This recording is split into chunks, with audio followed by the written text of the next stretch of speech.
পৃথিবীর প্রথম ঘর কোরআনেতে বাঁকা, বন্ধুর নামের মিম দ্বারা করেছেন মাক্কা।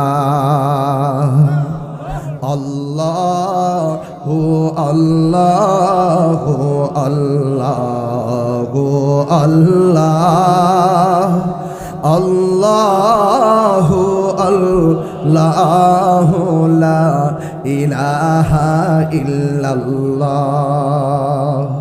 যেথায় লক্ষ কোটি হাজিদের মিলন মেলা, লাব্বাইক লাব্বাইক বলে লা শারিকা লা। আল্লাহু আল্লাহু আল্লাহ আল্লাহু আল্লাহু লা ইলাহা ইল্লাল্লাহ।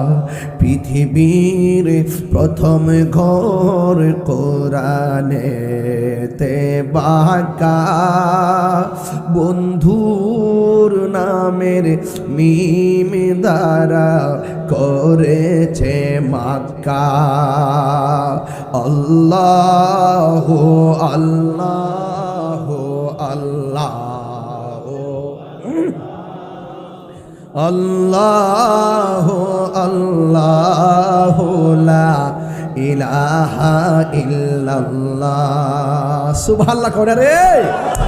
হাই রে, ঈসা নবী যখন দুনিয়ার জমিনে ছিল, কবরস্থানের পাশ দিয়া যাইতেছেন, আঙ্গুল পাক দেউরাতে গোরস্থান আছে না নাই?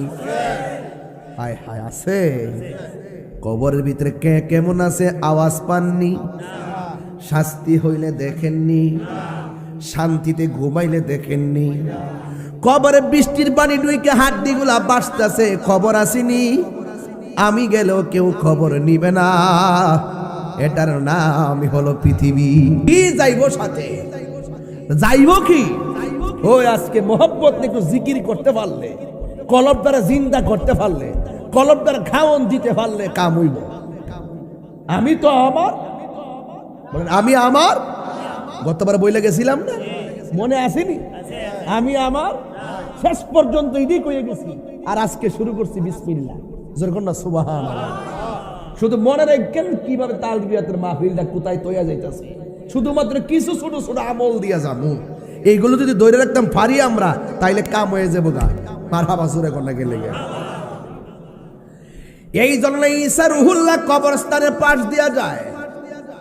আপনারা আওয়াজ করে বলুন, নবীগণ কবরের খবর নেওয়ার ক্ষমতা আছে না নাই? আল্লাহ যারে ইচ্ছা করে কবরের খবর নেওয়ার ক্ষমতা আমার আল্লাহ দান করে দেয়। খবর আসেনি? আমার যুবক ভাইয়েরা, ঈসা আলাইহিস সালাম রাস্তা দিয়া যাইতেছে, হঠাৎ করে তাকায় দেখেন একটা কবরের ভিতরে জাহান্নামের আগুন ধাউ ধাউ করে জ্বলতেছে। জাহান্নামের আগুন কি সহ্য করতে পারবো? দুনিয়ার চুলার আগুন তো লাগলে মাগ্য কইরা উঠি, জাহান্নামের আগুনের তাপ দুনিয়ার আগুনের চাইতে 70 গুণ বড়।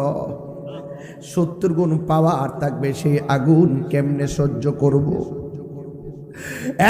বন্ধু, ঈসা রুহুল্লাহ যখন কবরের পাশ দিয়া যায়, ওই কবরের ভিতরে আযাব হইতেছে, দেখা মনটা ভালো না।